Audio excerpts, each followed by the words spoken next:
Olá, sejam bem-vindos a mais um vídeo. E esse vídeo é um pouco diferente do que vocês estão acostumados. Não é uma resenha e não é um unboxing, mas se trata da comunidade literária e de um tema que eu acho interessante trazer para informar vocês e também para conscientizar a gente. E é uma discussão que eu acho válida. E como vocês podem perceber pelo título, tem a ver com toda a polêmica envolvendo uma brasileira que supostamente plagiou várias autoras. Então, eu tô aqui editando o vídeo e eu percebi que ele tá ficando muito longo. Então eu resolvi dividir ele em 3 partes. E eu sei que vai ficar muito longo. Essa é a parte 1. As próximas partes eu já vou tentar postar hoje de uma vez, porque quem tiver paciência e quiser assistir tudo isso de uma vez, já vai estar aqui nos cards, na playlist, na descrição. E quem quiser deixar para assistir depois também pode deixar para assistir uma parte em cada dia, em cada horário. Então, antes de começar o vídeo, eu vou fazer alguns avisos pra vocês e já conto o que aconteceu. Eu não tive contato direto com nenhuma das partes envolvidas nessa história. Então, eu vou deixar todas as minhas fontes na descrição aqui. E eu pesquisei com base em blogs de autoras, sites de notícia internacionais, Twitter e tem também um artigo escrito por um brasileiro. E por isso eu não posso garantir a veracidade de tudo, mas eu fiz o melhor que eu pude. Passei horas fazendo uma pesquisa, fazendo anotações que tem aqui. Então eu pesquisei bastante para tentar trazer para vocês, se não os fatos, pelo menos tudo que tem sido discutido até hoje e tudo de informação principal que tem sobre essa história. Mas é claro que a verdade e o resultado a gente só vai saber depois, mas já envolveram justiça em tudo isso, então vamos esperar que a lei e as autoridades resolvam. E todas as opiniões que eu dei aqui se referem a todas as informações que eu consegui até agora. Tô gravando esse vídeo no dia 26 de abril, então se aparecer alguma informação nova depois de hoje, não vai estar nesse vídeo, eu posso trazer mais pra frente se eu achar relevante. Então, cada informação nova pode mudar minha opinião, minha visão da situação também. E eu sei que nós brasileiros geralmente somos muito intensos e passionais, então eu peço que não distribuam áudio gratuito para as pessoas envolvidas nessa situação. Na verdade, que não distribuam ódio de maneira alguma, porque vocês podem até achar que é justificável, mas não é a minha intenção. Minha intenção é informar e não trazer a fúria de ninguém.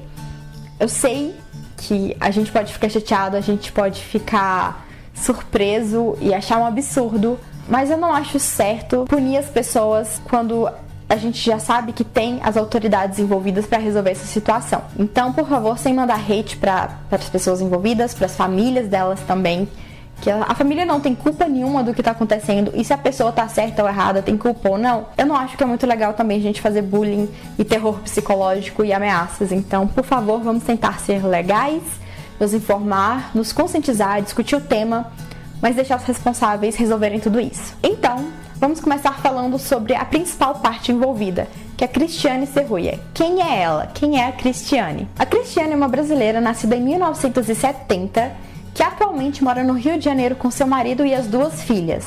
Ela já estudou na Itália, Inglaterra, França e Suíça. E além de escritora, ela também é advogada, especialista na área de direito empresarial, e eu ouvi dizer também que ela tem especialização em belas artes. A Cristiane é pouco conhecida no Brasil porque a maior parte, se não todas as suas obras foram publicadas em inglês, sendo que algumas foram traduzidas para o espanhol e italiano. Ela é uma autora independente que utiliza plataformas de autopublicação, por exemplo, a da Amazon, para publicar suas obras. Algumas estão apenas na versão digital, outras viraram audiolivro e outras viraram também livro físico. Ela se lançou na carreira de escritora por volta de 2012, após advogar por cerca de 20 anos. E desde então ela publicou mais ou menos uns 30 livros. E é envolvendo os seus livros que está a polêmica toda dessa história. E no momento ela desativou a maioria das suas redes sociais, a fanpage do Facebook, o Twitter, o seu site, e ela tá no Instagram, mas no Instagram não tem nenhum pronunciamento até a data de hoje. Inclusive, a questão dela ser advogada é algo que ela disse várias vezes em tweets, quando acusavam ela de cometer plágio. Ela usava isso como uma maneira de se defender e justificar por que ela não cometia plágio. E o que aconteceu? Bom, eu vou narrar para vocês a partir das coisas que tem no blog da autora Courtney Milan, que vai dar para entender bastante como começou toda essa confusão. No dia 18 de fevereiro, a Courtney postou no seu blog um post falando que uma de suas leitoras entrou em contato com ela e falou que viu trechos de seus livros que foram copiados por uma outra autora. Nesse caso, o livro da Courtney é o The Duchess War, e tinha trechos desse livro no livro Royal Love da Christiane. Então a Courtney foi e fez a investigação e realmente viu que trechos estavam copiados palavra por palavra, e isso foi muito estranho, mas eram vários trechos, e ela colocou algumas comparações, não todas, mas algumas no blog dela, e eu vi, e eu realmente fiquei muito surpresa com tudo. Eu tento não julgar as pessoas de cara, mas realmente aquilo ali parecia uma cópia descarada mesmo. O blog da Courtney com esse post vai estar aqui na descrição, e eu vou tentar ir colocando aqui na tela para vocês alguns prints. Então, se tiver prints por aí, podem dar pausa e fica à vontade para ler. Mas vai estar tudo em inglês, porque é a língua principal na qual rolou toda essa confusão. A Courtney ficou muito chateada com tudo isso, porque o trabalho de escritor é um trabalho muito pessoal e que muitas vezes envolve muito sentimento. Escrever não é fácil, escrever não é livre de dor. Inclusive, tem uma citação que diz que escrever é basicamente sentar em frente a uma máquina de escrever e sangrar diante das páginas. E é o que ela disse que ela fez, que ela sangrou diante das páginas, que ela passou por um período de depressão enquanto eu escrevi esse livro, que tem muitas coisas pessoais, muitos sentimentos ali que são profundos, que tocam ela bastante. E que ter alguém simplesmente copiando isso é como se estivessem roubando não só a sua escrita, não só a sua criação, mas também os seus sentimentos, porque ela sentiu, ela tinha um motivo para colocar tudo aquilo, e tudo aquilo tinha uma explicação para ela, para os personagens, para a história. E quando a pessoa copia, ela tira todo esse contexto e pega só as partes bonitas, as partes que chamam a atenção, e isso é muito chato. Mas a Courtney disse que a Christiane não foi nada esperta, porque o livro The Duchess War vendeu centenas de milhares de cópias, então é claro que algum leitor acabaria percebendo a similaridade e a questão das cópias. E também, a própria Courtney, ela trabalhou já na Suprema Corte Americana, e ela, como professora de Direito, já ensinou sobre propriedade intelectual, que é algo bem relacionado com essa questão de plágio. Então, ela chamou a atenção da Christiane e disse que queria que ela fizesse 3 coisas. A primeira coisa seria tirar o livro Royal Love de todos os lugares. A segunda seria fazer a contabilidade do quanto ela ganhou com esse livro, porque não é mérito dela, então ela não deveria gastar esse dinheiro. E terceiro, que ela escrevesse um pedido de desculpa sincero, admitindo tudo o que ela fez. E que se ela escondesse alguma coisa desse pedido de desculpas, as pessoas iam descobrir e não ia ser nada bacana pra ela. Pra ela postar esse pedido de desculpas em todas as redes sociais e também na sua página da Amazon e enviar por newsletter. E no fim ela disse que acha que não é a única autora que sofreu com isso e que para todo mundo que tivesse passado por isso, mandar mensagens por ela no privado para que pudessem resolver tudo junto. Então ela postou isso no blog, tweetou sobre isso, e a comunidade no Twitter de literatura de romance explodiu. Foi uma loucura. Então, logo depois, a Christiane viu isso e tweetou falando que ela não plagiou, negando todas as acusações, que ela não seria capaz de fazer isso, que ela é advogada. E depois, em outro tweet, ela disse que talvez isso aconteceu porque ela contratou um ghostwriter para escrever para ela e poderia ter sido culpa dele. Mas em momento nenhum ela admitiu ter sido a pessoa que cometeu o plágio e ter ciência disso. Aí temos muitas complicações em torno desse tweet. Primeiramente, vou explicar para vocês o que é um ghostwriter, mas eu vou fazer um vídeo mais profundo só sobre essa questão da escrita fantasma, que é literalmente a tradução de ghostwriter. Eu vou fazer um vídeo explicando tudo isso com mais detalhes e mais nuances, porque é um assunto muito complexo, mas é basicamente uma pessoa que é contratada para escrever o livro para alguém sem levar créditos por isso. Não é que não leva créditos, mas geralmente não é o nome que fica na capa. Por exemplo, biografias. Por exemplo, tem um famoso que quer contar a sua história, mas ele não é escritor, então ele contrata um escritor para ajudá-lo a contar a sua história.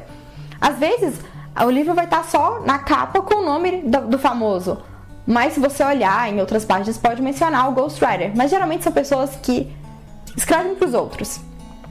E aí tem toda a questão de que a Christiane contratou um ghostwriter, então ela é uma autora ou não é uma autora? E por que ela passa esses livros como ela? Então tem toda uma questão ética, mas essa parte eu vou tentar discutir mais no outro vídeo, como eu já disse. Assim que ele lançar, eu vou deixar nos cards pra vocês. Mas outra questão é, mesmo que tenha sido culpa do ghostwriter, ela não deveria conferir? Se ela contratou a pessoa para escrever aquilo, ela não deveria ler e ver se está tudo certo? Seria um pouco de negligência da parte dela. E outras pessoas acham que, na verdade, Ela tá usando o Ghostwriter como desculpa e quem plagiou foi ela mesma. Ela disse que ia retirar o livro do ar e tentar resolver as coisas o mais rápido possível. E realmente ela cumpriu com essa parte de tirar o livro do ar. Mas depois disso ela sumiu. Desativou suas contas em várias redes sociais. Twitter, fanpage no Facebook, apagou seu próprio site. Ela tá no Instagram, como eu disse, mas não fala nada sobre o assunto. Então a comunidade do Twitter criou a hashtag CopyPasteCris, que é basicamente Cris copia e cola, tipo Ctrl+C, Ctrl+V. E por essa hashtag você consegue acompanhar várias coisas que aconteceram. As pessoas se juntaram em mutirão entre leitores e escritores para ver se tiveram mais vítimas além da Courtney Milan. Uma das pessoas que ficou muito envolvida nessa pesquisa, inclusive, é a Tessa Dare, que é uma autora que tem livros aqui que muitas pessoas do Brasil gostam de ler. E descobriram. Tinha uma lista que só crescia. E essa lista incluía nomes como Nora Roberts, Maya Banks, Diana Gabaldon, Tessa Dare, Julia Quinn e várias outras autoras. Então foram descobrindo todas essas coisas. E aí a Courtney, no dia seguinte, que foi dia 19 de fevereiro, já fez um novo post no blog falando que ela imaginava que iam ter outras autoras e outros livros que foram copiados, mas que a lista é muito maior do que ela imaginava. Então não daria para ela falar pessoalmente com cada um sobre o que fazer.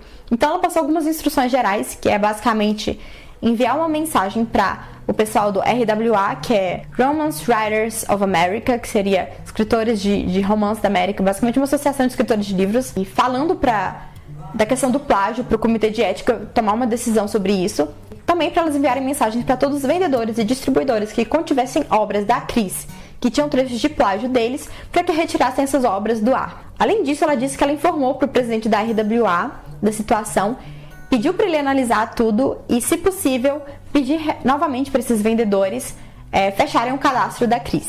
E ela falou também que ela criou um fórum online para que pudesse juntar todas essas autoras que foram vítimas desse plágio, mais pessoas que estão ajudando nessa investigação, para que juntos pudessem bolar a melhor estratégia e ver como agir. Então, no dia 20 de fevereiro, a Courtney postou no blog uma mensagem que ela recebeu da mulher que editou o livro Royal Love, o livro que começou com toda essa confusão. Essa mulher se chama Deliara Davis, ela também é uma autora, e Royal Love foi um dos seus primeiros trabalhos como editora.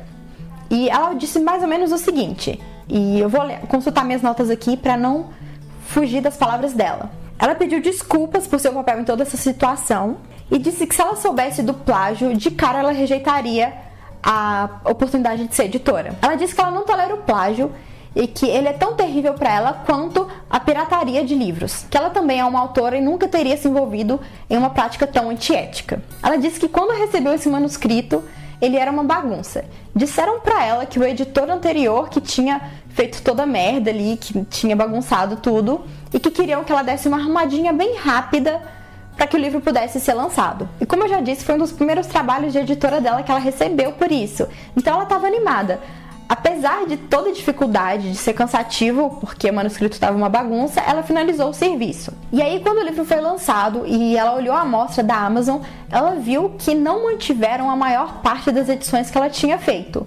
Mas ela fez o trabalho dela e não se importou com essa situação.